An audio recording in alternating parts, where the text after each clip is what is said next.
en passant par la distribution. Embaucherdiversité.com. Ensemble pour une industrie plus forte.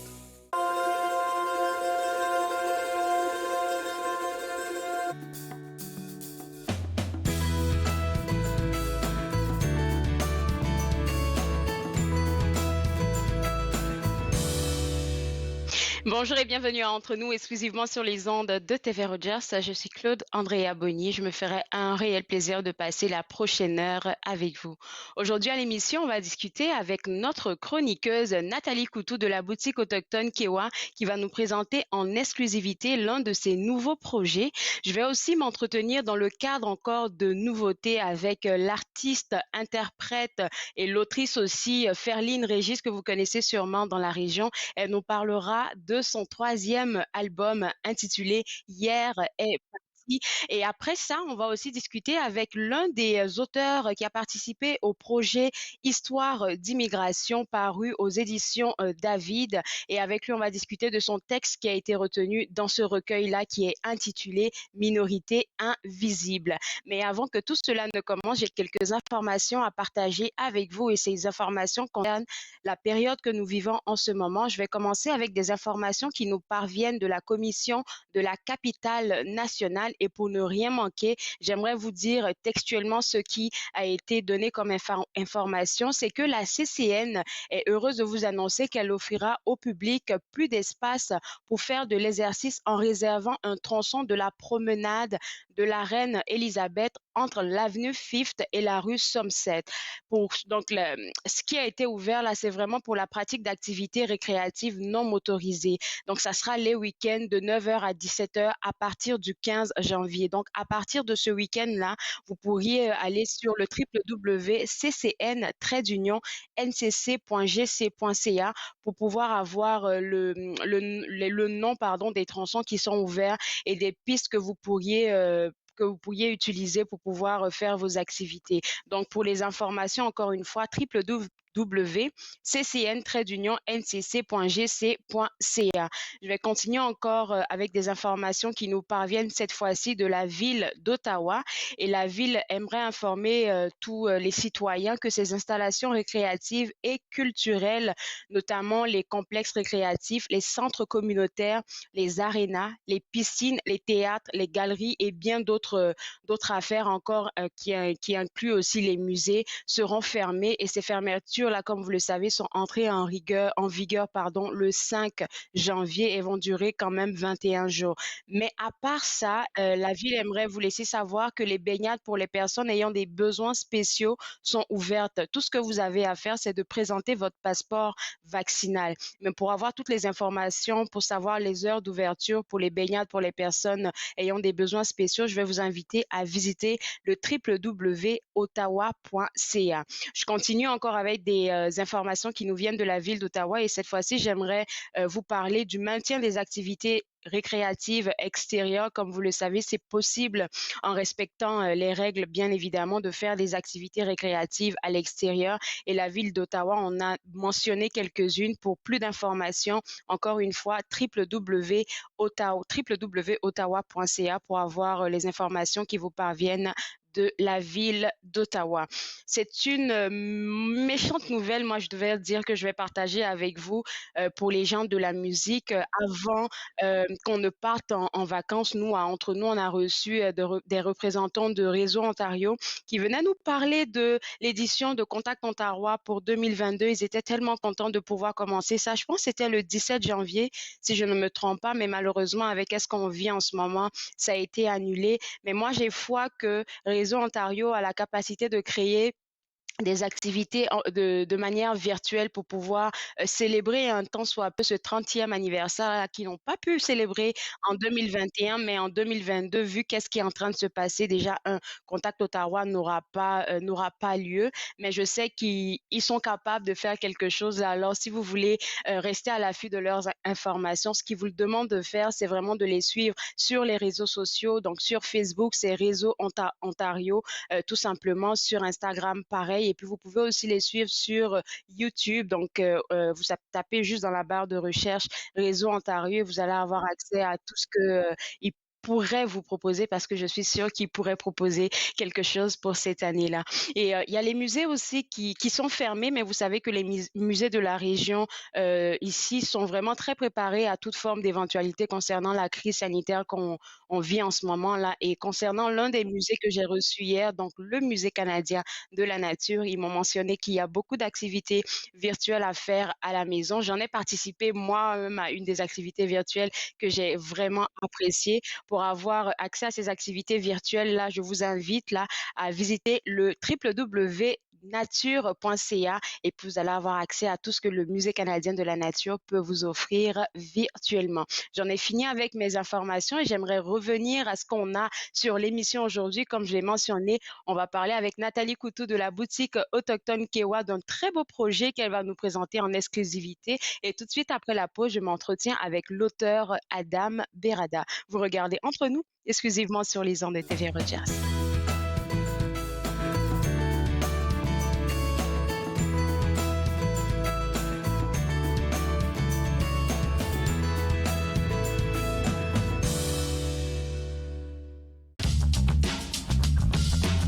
Cette émission est présentée par Télé Élan. Vous êtes enfin aux commandes.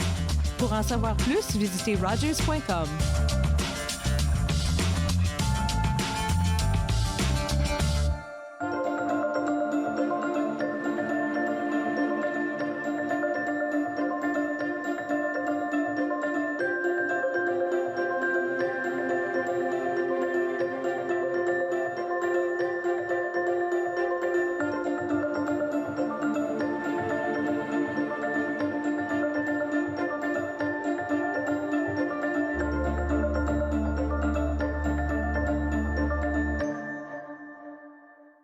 Ce ne sont pas les plateaux lourds ou le rythme rapide qui rendent la tâche difficile. Ce n'est pas le rythme effréné des demandes des clients. Ce n'est pas le patron qui vous demande de travailler un autre quart de travail à cause d'une collègue malade. Ce qui est difficile, c'est quand vous réalisez qu'un client a atteint sa limite d'alcool et que vous devez prendre la décision de refuser de le servir. Refuser de servir de l'alcool, ce n'est pas personnel, c'est la loi. Merci aux serveuses et aux serveurs de l'Ontario qui s'acquittent de leurs tâches difficiles. Nous savons que ce n'est pas facile, mais nous comptons sur vous pour assurer notre sécurité. Dans cette édition d'Encore jeune, une exposition au ralenti, Normand Latour, le seul maître à bord, et les 40 ans du MIFO. Encore jeune, dimanche 19h sur TV Rogers.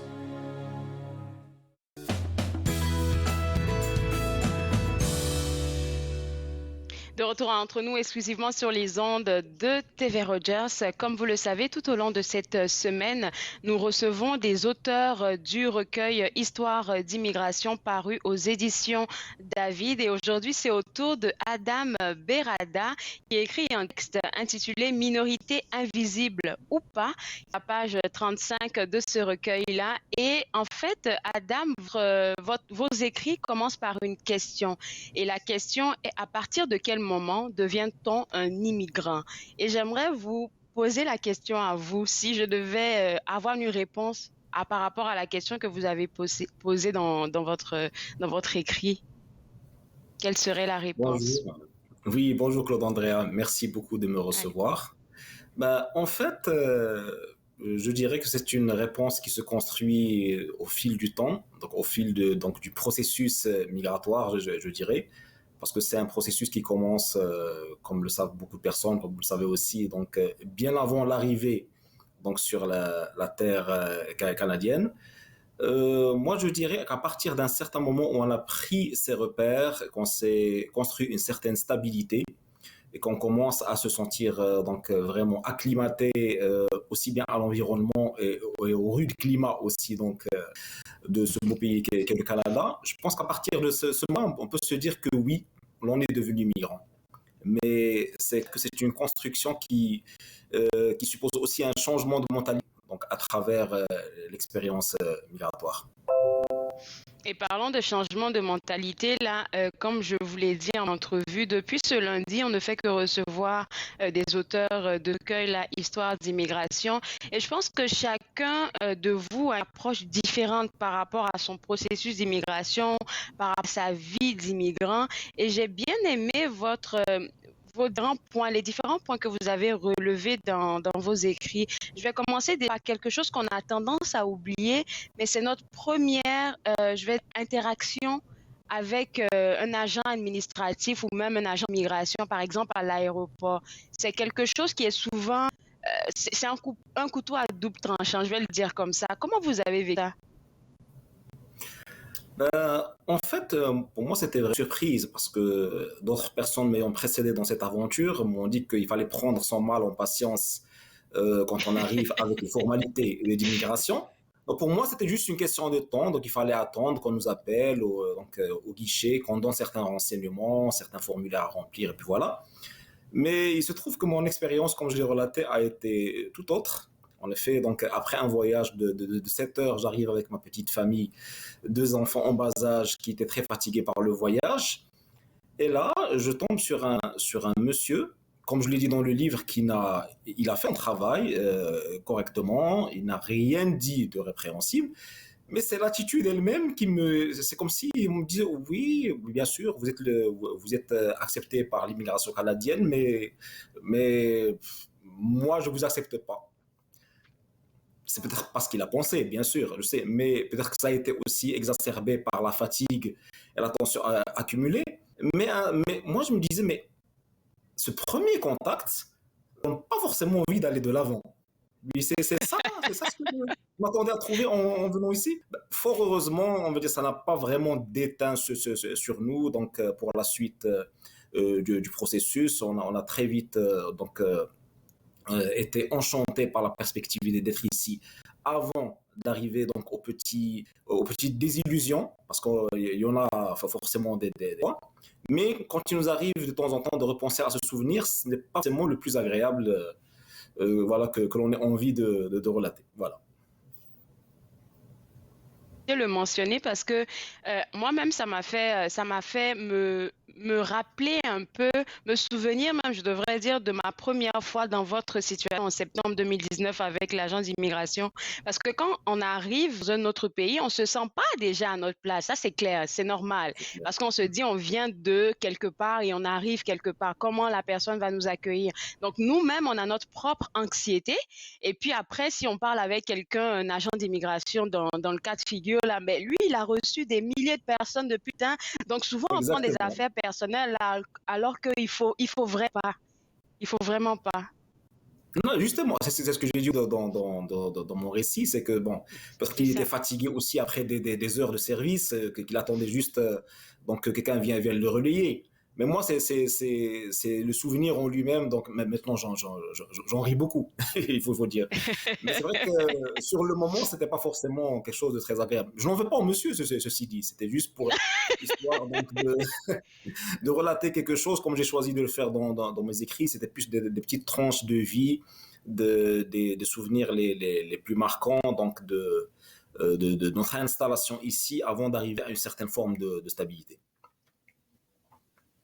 En fait, que vous l'ayez mentionné parce que, comme vous l'avez mentionné là dans les écrits, c'est que il faudrait pas le prendre personnel. Il faudrait que les gens aussi se rappellent que ces personnes-là travaillent très fort comme toute la journée à parler, à expliquer. Exactement. Donc, c'est important de le mentionner pour ne pas que certains immigrants qui pourraient passer par la même chose puissent garder un mauvais souvenir alors qu'il ne faudrait pas le prendre comme ça. Un autre point que vous avez mentionné que je sais que beaucoup d'immigrants ont fait face, là, c'est le problème de logement.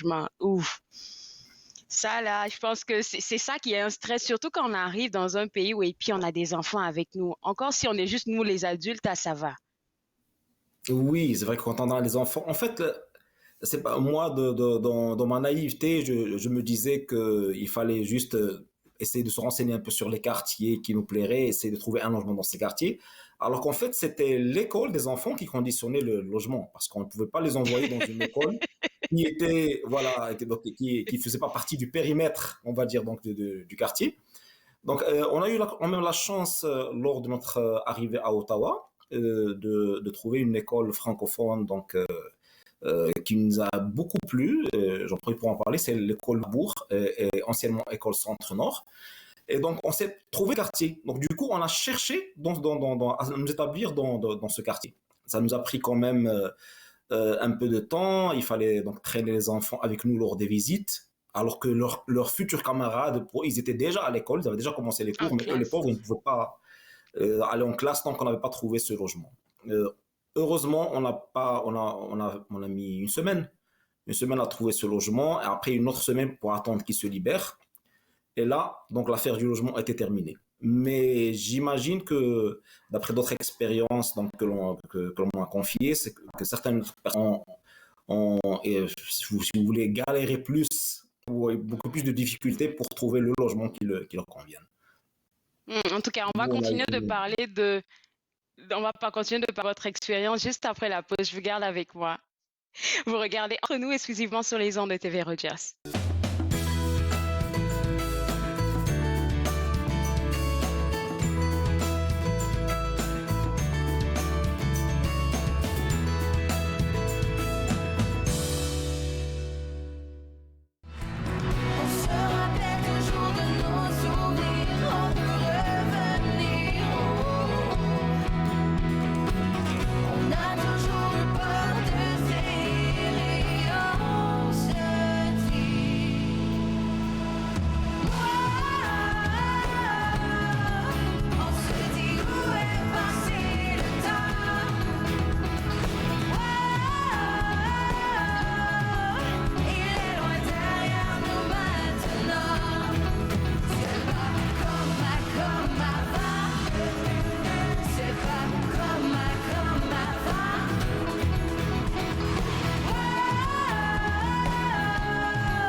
Retour entre nous exclusivement sur les ondes de TV Rogers. Je continue ma discussion avec Adam Berada qui a écrit qui a participé, enfin, on va dire, au recueil Immigration paru aux éditions David, qui a écrit un très beau texte. Et Adam, on était en train de parler du problème de logement, qui est un problème que chaque immigrant pourrait rencontrer lorsqu'il arrive sur le territoire, et que ce soit pour le problème de logement ou bien le problème de trouver un emploi.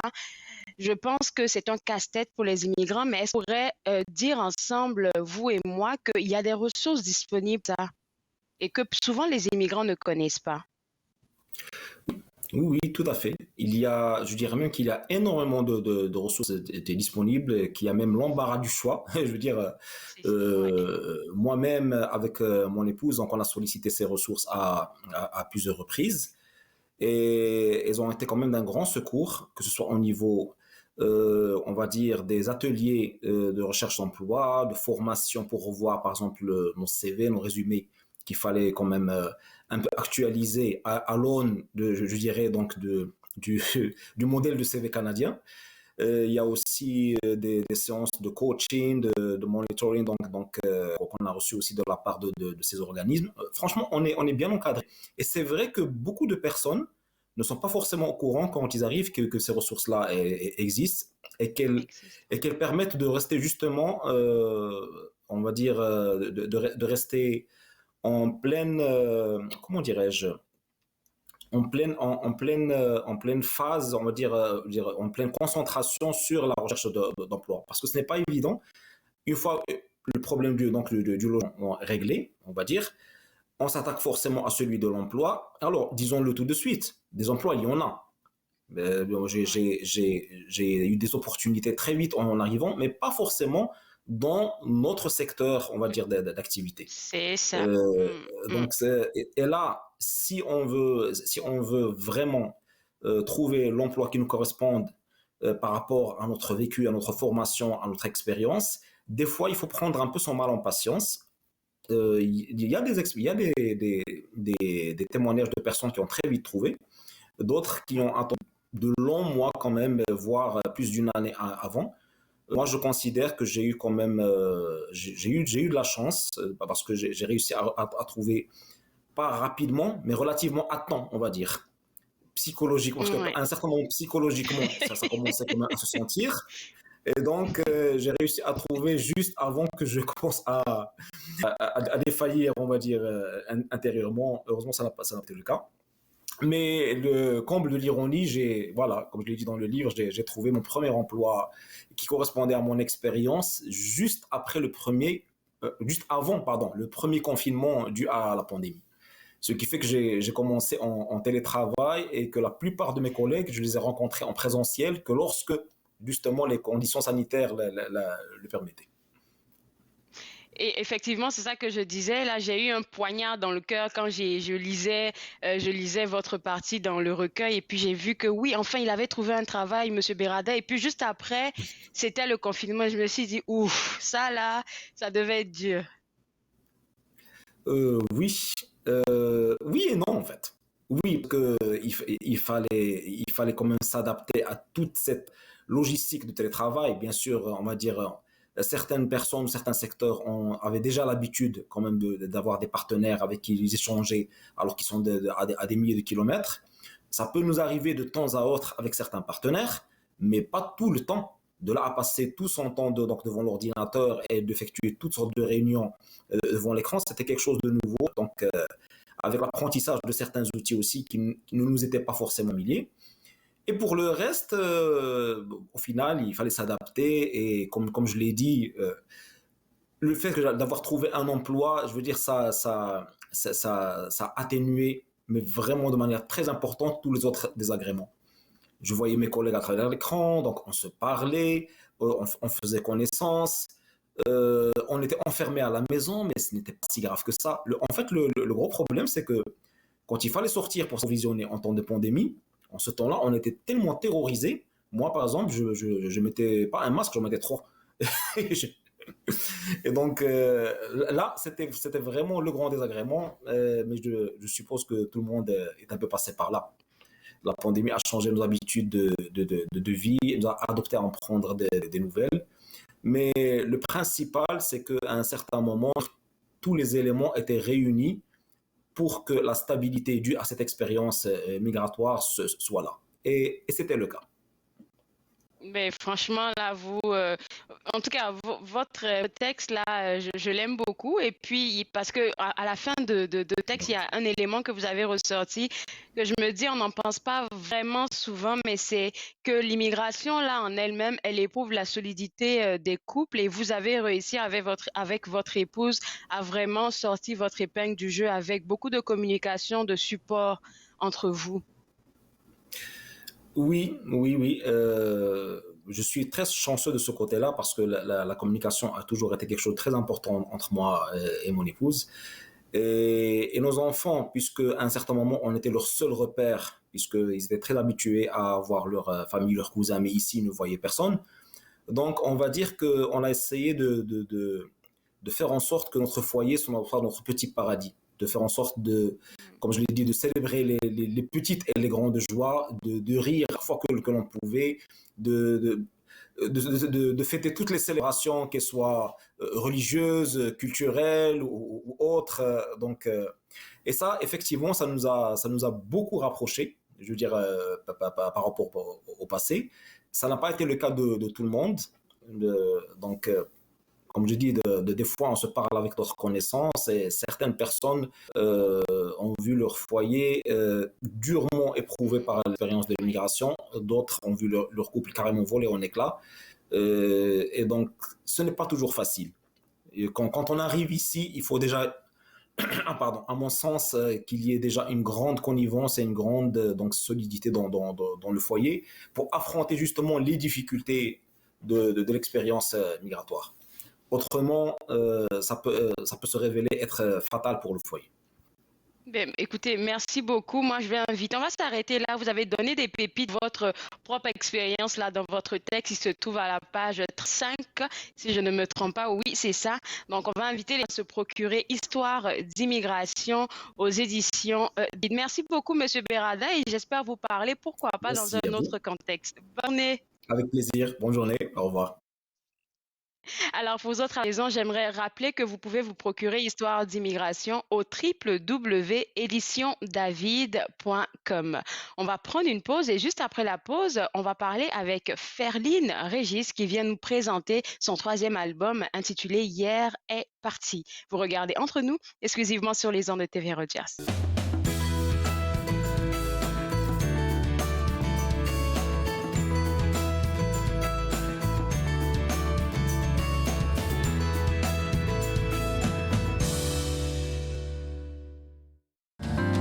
Le portier est un sinicure, l'occasionnel, mesure de censure. Y a pas que là aux enchères, c'est Pigalle sous couvert, c'est tout le gratin de Paris qui célèbre les lunes de Sally, des orties ou des roses, des soirées qu'on arrose. C'est la nouvelle chaque soir à la coquette Charles.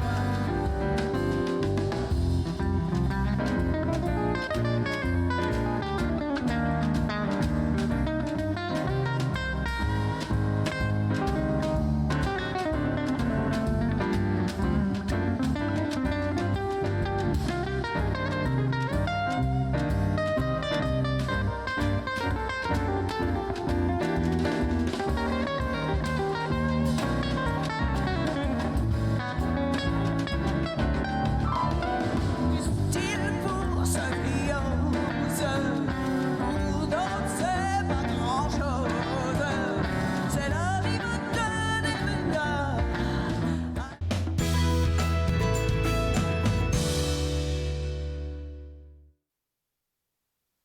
Entre nous exclusivement sur les ondes de TV Rogers, l'ex-finaliste du concours de chant La Voix Québec est avec nous. Ferline Régis est là pour nous parler de son 3e album. Ferline, c'est tout un honneur de te parler parce que je me rends compte que tu étais tellement calme dans ton coin, c'est que tu nous préparais une bombe. Salut tout le monde, salut Claude, comment ça va? Ça va super bien. Bonne année à toi. Qu'est-ce que tu pourrais nous dire de ce 3e album-là? Merci, bonne année à toi aussi. Puis j'aimerais dire bonne année à tout le monde, les gens qui nous écoutent en ce moment. Je me sens en pleine forme, je me sens contente, je suis très satisfaite de cet album. C'est vrai, pendant la pandémie, je travaillais sur cet album et cet album a été créé dans des circonstances très difficiles. Mais je suis très, très contente parce que je n'ai pas été seule dans ce projet. Beaucoup d'artistes ont participé, beaucoup de musiciens. C'était pas facile qu'ils soient ensemble, mais finalement, quand même, on a trouvé une façon de s'en sortir. Donc, je suis très fière de cet album. Ce 3e album, Hier est parti. Pourquoi Hier est parti? Je voulais te demander ça. Pourquoi? Donc, c'est important pour moi, Hier est parti, c'est un appel à se concentrer sur le moment présent. Bien souvent, on a un projet, on a des choses qu'on veut réaliser, puis on n'arrête pas de ressasser, de penser en arrière, comment j'aurais pu le faire. Donc, pendant la pandémie, j'ai eu des moments où je me questionnais, comme pourquoi je fais ça? Est-ce que je devrais continuer? Oh, Ferline, juste laisse tomber. Donc, mais j'ai réalisé que je ne le fais pas pour moi, je le fais pour les gens qui me suivent, les gens qui m'encouragent encore à lever un autre défi, de sortir un 3e album. Donc, c'est un appel aux gens, ne vous concentrez pas sur hier. Aujourd'hui, vivez le moment présent. Et je pense que c'est un message qui est d'actualité avec tout ce qui se passe en ce moment. Et c'est quoi les différentes thématiques, en fait, qui se retrouvent dans Hier est parti? Plusieurs, donc il y a beaucoup de messages d'encouragement. Il y a un chant qui est très spéciale qui est qui me touche beaucoup, c'est la chanson Un dernier je t'aime, qui a été écrit en hommage à mon père. Mon père est décédé et je n'ai pas eu la possibilité, je n'étais pas en mesure d'aller à ses funérailles, d'assister à ses funérailles. Donc, ce chant, c'est un chant en hommage pour lui dire un dernier je t'aime. Et surtout, ces derniers temps, beaucoup de gens, à cause de la pandémie, sont loin de leur famille, loin des gens qui sont chers à eux, qui n'ont pas la possibilité de leur dire un dernier je t'aime parce qu'ils ne peuvent pas voyager, ils sont ici.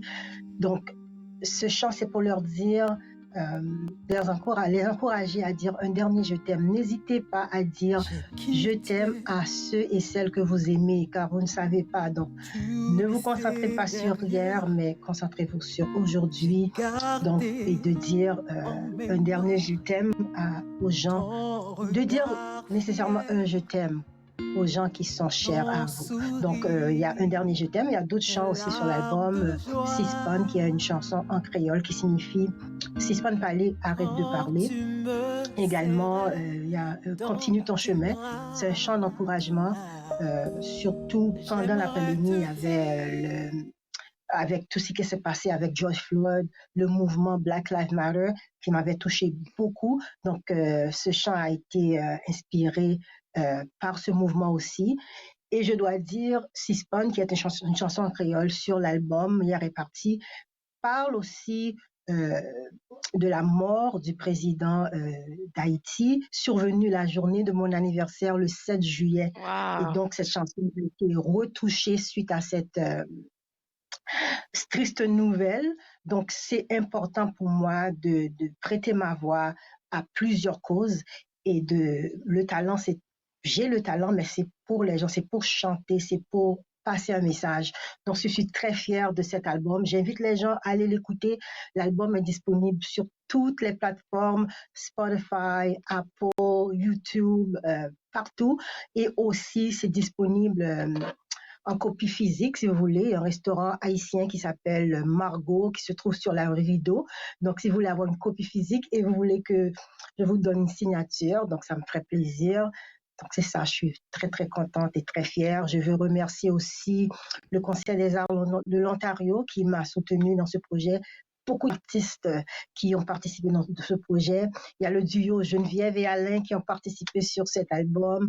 Il y a d'autres artistes, plusieurs artistes. Donc, si vous voulez écouter et savoir, allez, vous pourrez procurer cet album. Vous allez adorer. Tu as fait un excellent travail, je dois le dire. Et puis, c'est le fait que tu aies mis ta chanson Un dernier je t'aime en avant, je pense qu'il a touché beaucoup de monde parce que j'ai vu comme un grand engouement autour de cette chanson-là parce que je pense que tout le monde, comme tu l'as mentionné, tout le monde se reconnaît là-dedans. On a perdu forcément quelqu'un à qui on n'a pas eu le temps de dire ce je t'aime là, ce dernier je t'aime là. Et souvent, ça fait mal avec la pandémie et tout ça.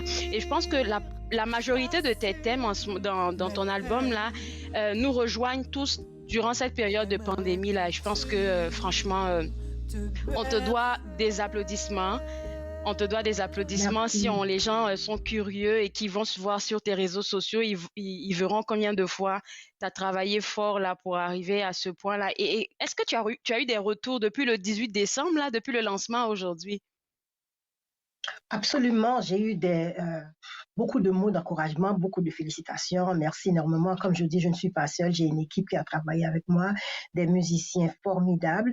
Mais surtout, ce qui m'a touchée, j'avais un atelier dans une école, car je suis chanteuse, mais je suis aussi professeure de chant, professeure de musique. Et la chanson venait juste de sortir, Un dernier je t'aime, et une enseignante qui est venue qui était très triste, je ne savais pas ce qui se passait, et elle disait comment sa sœur est malade du cancer, et avec le confinement, qu'elle n'est pas en mesure, parce qu'avec les restrictions, de voyager, d'aller la voir. Et j'étais vraiment touchée, puis je lui disais comme une chanson qui aborde ce sujet. Donc, définitivement, j'ai beaucoup de gens qui ont trouvé cette chanson très touchante. Donc, c'est pas ma chanson, la chanson a été écrite, c'est pour vous. Donc, c'est un encouragement, on est tous dans le même bateau, on vit les mêmes choses. Donc, tout ce qui est différent, c'est la façon qu'on va s'en sortir, c'est la façon qu'on gère cette situation. Mais on vit les mêmes choses. Donc, moi, j'encourage les gens, je veux dire, tenez fort. Euh, si vous êtes encore en vie, Merci. c'est un signe que vous devez continuer, ne laissez pas tomber. Et je dis aussi, cet album, c'est un symbole de résilience, un symbole de patience. Donc, continuez si vous avez un projet, ne laissez pas tomber. Continuez car Merci vous êtes capable. beaucoup. Merci beaucoup, Ferline. Et puis, nous, on va inviter les gens à visiter ton site web, non seulement pour se procurer le troisième album, mais aussi à s'inscrire à tes cours de chant. Je te souhaite bon succès. Au revoir. Merci beaucoup. Au revoir. Bye bye tout le monde. Bonne année. Bye, bonne année. Alors, pour vous autres à la maison, pour vous procurer le troisième album de Ferline Régis, il est disponible sur toutes les plateformes, comme elle vient de le mentionner, mais au www.ferlineregis.com, vous pourriez avoir accès non seulement au troisième album, mais aussi à la liste pour ses cours de chant. On va prendre une pause et après la pause, on va s'intéresser au merveilleux contenu qui se trouve dans le magazine Vive Plus de la Farfo. Vous regardez Entre nous, exclusivement sur les ondes de TV Rogers.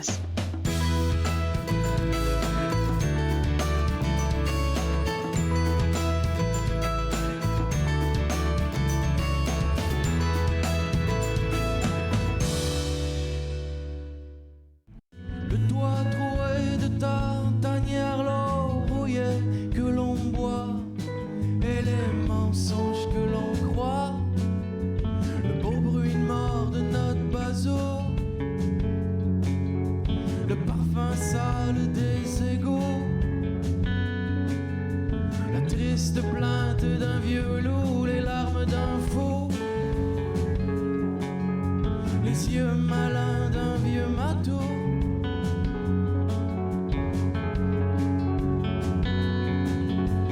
Dis-moi ce qui te fracasse, les choses qui te menacent, les longues nuits d'hiver et les clés qui se cachent, les plastes qu'on arrache, les mots polis que tu connais par cœur, les mauvais sorts du bonhomme 7 heures et les regards que tu jettes ailleurs.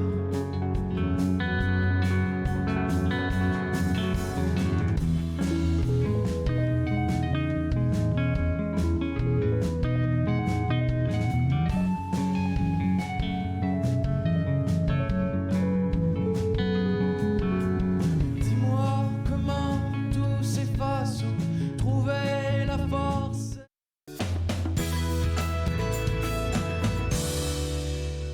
De retour entre nous exclusivement sur les ondes de TV Rogers, on parle maintenant avec notre belle chroniqueuse Nathalie Coutou de la boutique autochtone Kewa. Bonne année Nathalie. Merci à vous aussi, rempli d'amour et de compassion. Tu sais, j'aime tellement te parler parce qu'à chaque fois que tu viens sur l'émission, là, on ressort toujours guéri de quelque chose.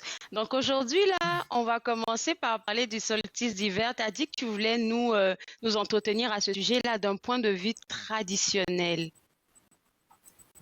Oui, en fait, je pense que tout le monde est conscient que quand on a nos calendriers, nos résolutions, on suit vraiment un calendrier qui est sur une ligne de temps avec 12 mois bien rangés, on comprend les cycles lunaires, on comprend les choses parce que c'est tout bien structuré.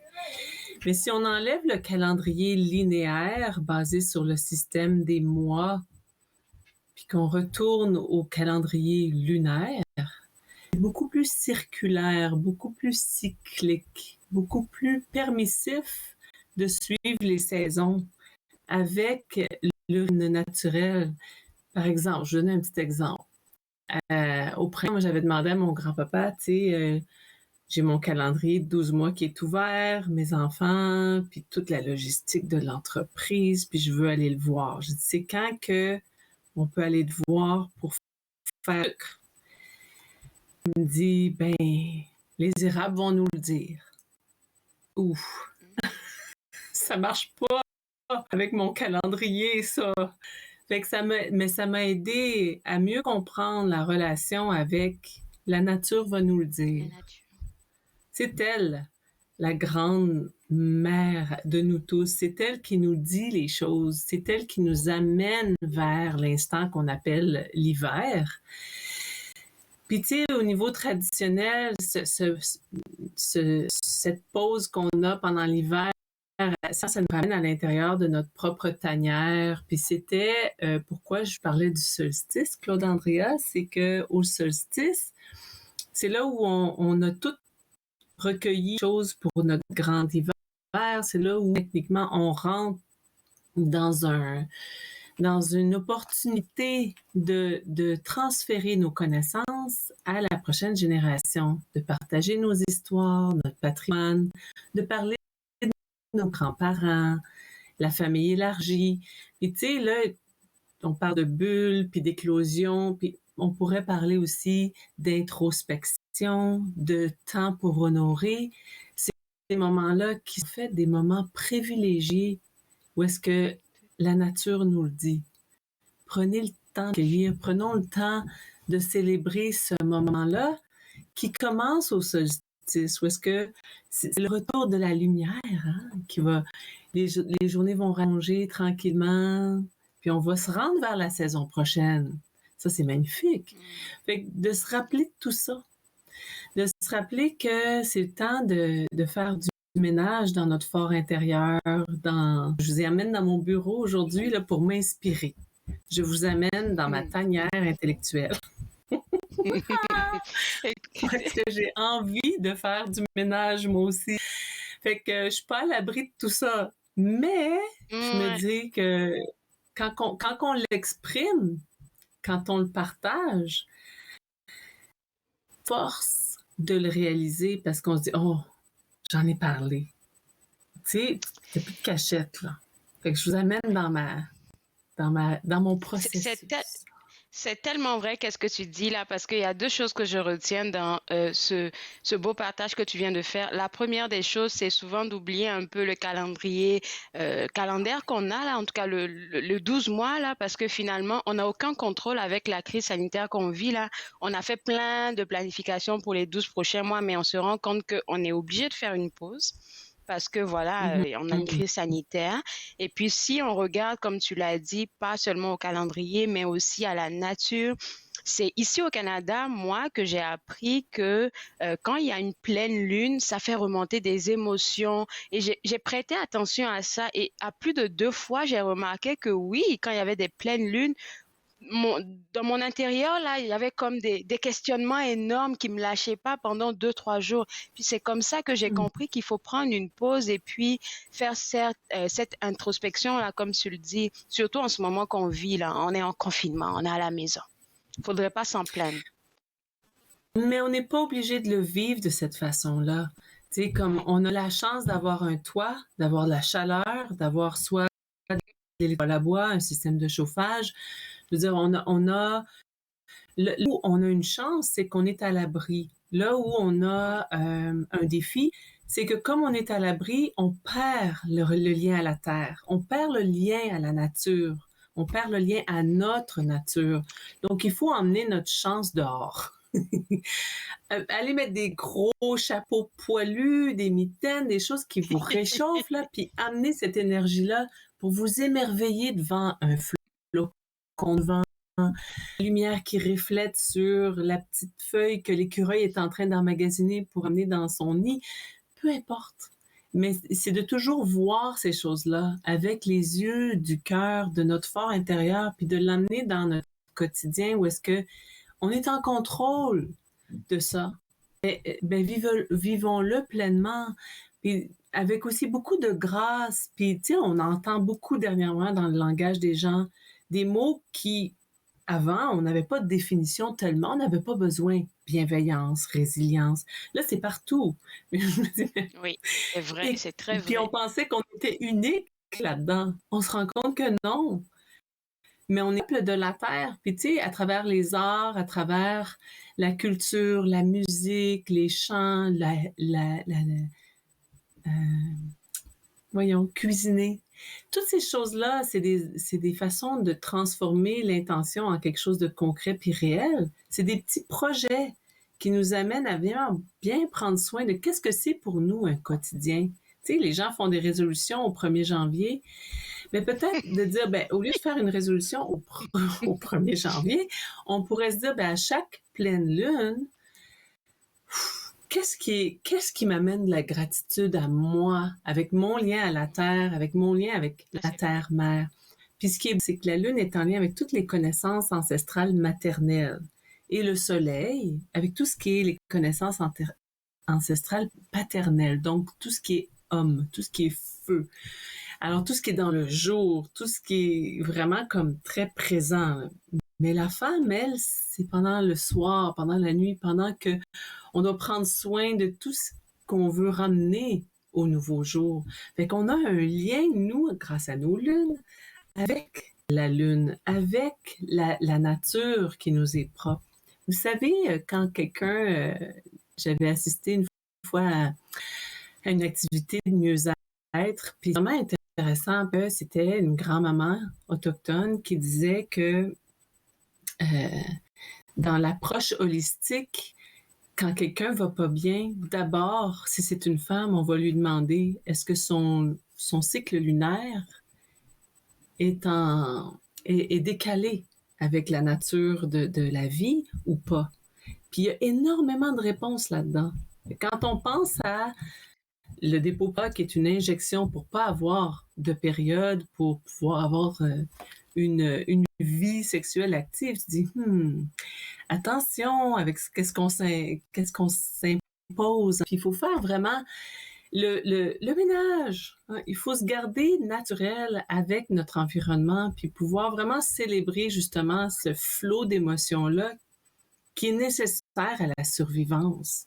Parce que si on n'est pas bien, si on est dans notre maison puis ça va pas pantoute, ben c'est peut-être le temps de se poser des questions, puis aussi d'en parler dans son cercle. Si on n'a pas un cercle à la maison, si nos difficiles ou qu'on vit de l'abus, peu importe à quel niveau, un abus c'est un abus, il y a des réseaux. Il y a des réseaux d'entraide, il y a des réseaux d'écoute au téléphone, il y a des réseaux qu'on peut... Pour vraiment rentrer dans, OK, notre cercle, là, il doit être en santé. Il faut que physiquement, émotivement, mentalement, notre stimulation intellectuelle, notre aspect spirituel soit en équilibre pour vivre une belle journée en plein hiver. Hein? Parler avec toi, là, Nathalie, c'est tellement de la poésie et puis on apprend beaucoup, beaucoup. On va passer maintenant à on va dire un beau projet là et puis que tu nous donnes en exclusivité sur lequel tu travailles en collaboration avec, je vais te laisser le dire en collaboration avec qui, mais on a envie d'en savoir plus. Ça s'appelle Branding River.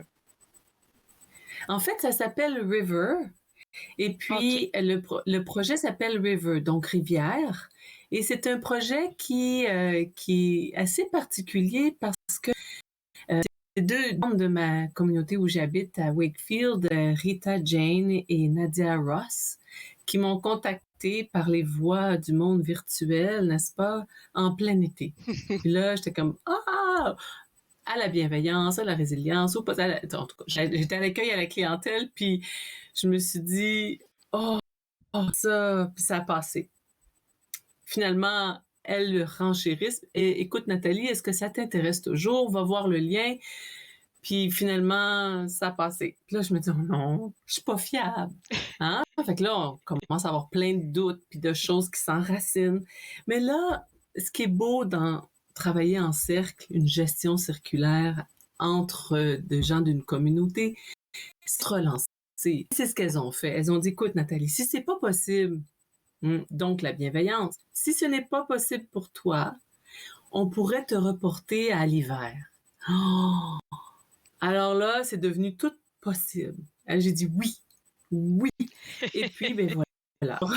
Aujourd'hui, je vais vous présenter ce qui est le début d'un projet qui est lié à cette réalité-là de artistique, qui est super inclusive, puis qui me rejoint au niveau de mes valeurs. C'est un projet qui va durer sur 1 an. pas avec moi, avec la communauté, avec leur objectif de nous lier à la rivière Gatineau, qui est juste en face de chez nous depuis que moi je suis là, en fait, depuis des temps immémoriaux, parce que depuis le passage des Grands Glaciers. Fait qu'elle a beaucoup de On va savoir, cette devoir. rivière. Alors là, Et on de va quoi vous tu t'es révéler inspiré pour chacun des croquis? Parce qu'ils sont tous différents. Mhm. En fait, ce qu'on nous a demandé comme exercice, c'est de se lier au projet Rivière. Et ce projet-là inviterait les gens à honorer, à considérer et à célébrer la rivière Gatineau au fil des 16 ans en posant un geste qui serait simple et créatif. Maintenant, le projet vient d'une initiative de STO Union. Et quand je lui ai demandé qu'est-ce que ça voulait dire, elle m'a dit que c'était vraiment comme un nom qu'elle a créé il y a 30 ans. La fondatrice directrice artistique, c'est Nadia Ross. Et c'est vraiment un projet qui met des œuvres, des spectacles, des créations numériques qui peuvent être créés en direct, en présentiel. Et puis eux, c'est une expérience collective de coloriage et d'écriture sur un an. Et à chaque saison, il va y avoir un artiste qui va être choisi, approché pour dessiner un dessin. Maintenant, ce dessin que vous voyez à l'écran, ça c'est le projet, c'est le dessin final. Là, je vous le présente en tant qu'esquisse à colorier. Et puis, on va pouvoir mettre le lien plus tard que sur le projet Rivière, où est-ce qu'on va pouvoir le downloader, l'imprimer à la maison, puis soit me le renvoyer ou le renvoyer directement à Nadia Ross. Fait que je mettrai toute l'information là. Puis ce qui est le fun, c'est que à la fin de l'automne 2022, toutes les 5 artistes qui vont avoir créé une esquisse sur le thème de la rivière dans une saison spécifique vont être invités à faire une grande exposition sur la rivière.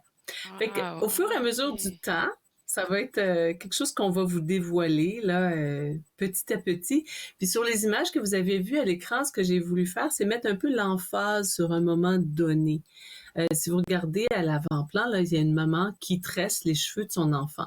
Moi, j'ai eu 3 enfants, j'ai eu cette chance-là de les mettre au monde. J'en ai plein dans mon cœur, mais en tressant la chevelure de mes enfants, c'est vraiment pour moi un moment de partage privilégié où est-ce que je prends soin des racines de cet enfant qui vont pousser et qui vont, elles, se lier à la terre. Fait que là, tu dis, oh my God, elle est intense, la madame. Oui, je suis faite de même. Et ça me fait penser, j'ai une question pour toi concernant la chevelure. Je pense que c'est super important dans votre culture parce que j'ai parlé avec ta fille avant d'aller en décembre, je pense, par rapport à son album et son prix elle a reçu. Et puis elle me parlait de ça, qu'elle s'inspirait beaucoup de certaines histoires de la culture et elle parlait de ses cheveux. Ou est-ce que c'était pas tout le monde qui était habilité à mettre la main dans les cheveux? Pourquoi c'est si important? Mm-hmm. Oui, mais je sais que le mot wingosh en Ojibwe, ça veut dire cheveux et que quand on tresse, on va prendre les brins des cheveux. Et écoute, je pourrais t'en parler pendant 1 heure, mais pour faire une histoire courte, on va prendre en 3 Il nous temps reste 2 minutes. les cheveux. Oui, c'est ça. OK. Et donc, on va prendre, on les divise en 3 pour, non seulement, il y a plein d'enseignements. Moi, ce que je veux vous partager aujourd'hui, c'est pourquoi je prends 3 brins. C'est pour montrer qu'on a un lien avec le passé, avec aujourd'hui et demain. Et quand on les tresse ensemble, les cheveux restent solides. Et là, on voit que les cheveux se transforment et deviennent en fait source. Ils deviennent un flot et puis ils deviennent la source qui va créer la rivière parce que nous, les femmes, sommes les gardiennes de l'eau. Et mon nom Coutou vient de couleau et on dit des couleaux qu'elles étaient si pauvres qu'elles savaient coudre l'eau. Et donc, je me suis dit avec cette rivière, avec cet environnement, et si on faisait avec nos mains du tissage pour coudre l'eau et pour jouer dehors. Allez là, jouer dehors. Et on a différentes scènes où est-ce que dans mon enfance, on avait des chiens de traîneau, des malamutes, et puis on allait sur le territoire. Fait que je voulais ramener ces doux souvenirs d'enfance, les flocons, la magie des choses qui peuvent être faites, la transformation. Puis on voit aussi, j'ai caché des petits symboles, des canaux d'amitié de pétroglyphes Mi'kmaq de ma nation d'origine. Il y a un hommage aussi à mon père qui était européen, qui lui aimait profondément le territoire. Il a fait la drave, il a fait énormément de choses. Puis c'est lui aussi qui avait un chenil. Fait qu'avec ma maman, donc il y a beaucoup d'informations. Puis là, je me dis, oh Dieu, les minutes, on va être en train de passer. Il va nous rester 20 secondes. Et à partir de quel moment est-ce qu'on pourra avoir accès à ce beau projet-là? Juste avant de te laisser aller. En fait, ça serait dans les prochaines semaines. Le projet a été lancé en novembre de l'an dernier. Il y a déjà sur le site stounion.com, il y a déjà le dessin de l'automne et on peut le downloader puis suivre les étapes et tout. Puis ça va vous guider, c'est bien fait, c'est en français, c'est aussi en anglais. Et puis j'ai hâte de voir Merci, vos Nathalie. talents artistiques. On se parle au mois prochain. Bye bye. Bon hiver. Merci. On se voit, nous, juste après la pause. Vous regardez Entre nous, exclusivement sur les ondes de TV Rogers.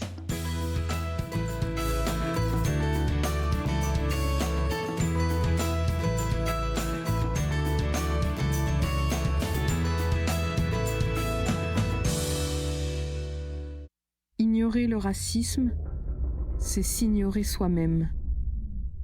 En tant que Canadiens, nous dénigrons toute forme de racisme. En prônant l'acceptation culturelle, nous choisissons l'inclusion, promouvons l'égalité et célébrons la diversité.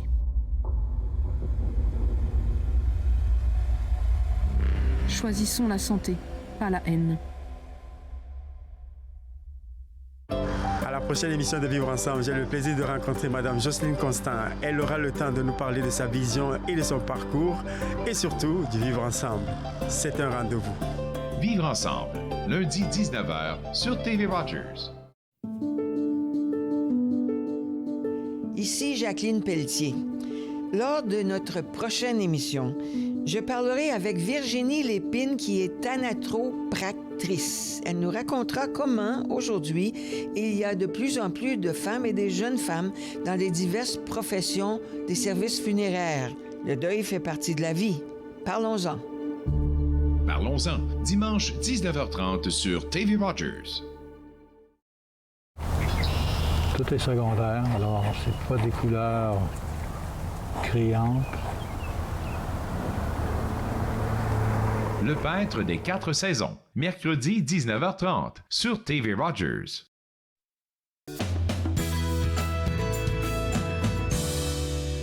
De retour entre nous exclusivement sur les ondes de TV Rogers. Je parlais tantôt avant la pause avec Nathalie Coutou qui nous offrait en exclusivité, ou je devrais dire qui nous parlait en exclusivité d'un beau projet qu'elle a en collaboration avec STO.com. Et si vous voulez avoir accès à ce projet-là, comme je l'ai mentionné tout de suite, c'est www.sto.com. Ce sont des images qui sont en rapport avec la rivière Gatineau. Ça vous permettra de connaître un peu l'histoire de la rivière Gatineau, de connaître de nouveaux artistes et pourquoi pas de participer à cette interaction que ces artistes-là veulent créer avec vous. Donc, c'est-à-dire que vous pouvez télécharger les images que vous allez trouver sur le site web, les colorier et puis les ramener au www.sto.com. Ce que je trouve intéressant avec ces images-là, c'est que ça vous permettra de passer le temps. On est à la maison, il y a beaucoup de choses qu'on peut faire à l'extérieur, comme elle a mentionné, mais il y a des choses aussi qu'on peut faire à l'intérieur, comme ces images à colorier. Moi, je me suis fait le plaisir de passer cette heure avec vous. On sera de retour demain avec plusieurs invités. Parmi ces invités-là, l'auteur Nadia Gieno, qui a participé au recueil Histoire d'immigration. Et comme vous le savez, on reçoit pratiquement quelques auteurs, je devrais dire, de Histoire d'immigration jusqu'à vendredi. Donc, on se voit demain. Bye bye.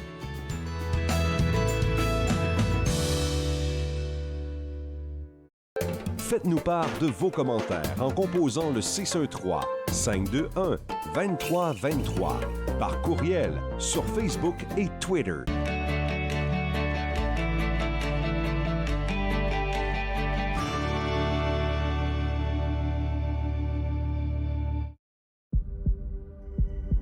On peut souffrir, être blessé, être écorché,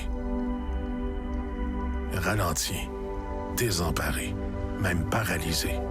Mais rien ne peut nous abattre, car nous sommes bâtis sur des fondations solides, inébranlables comme notre mission. Combattons. Combattons ensemble.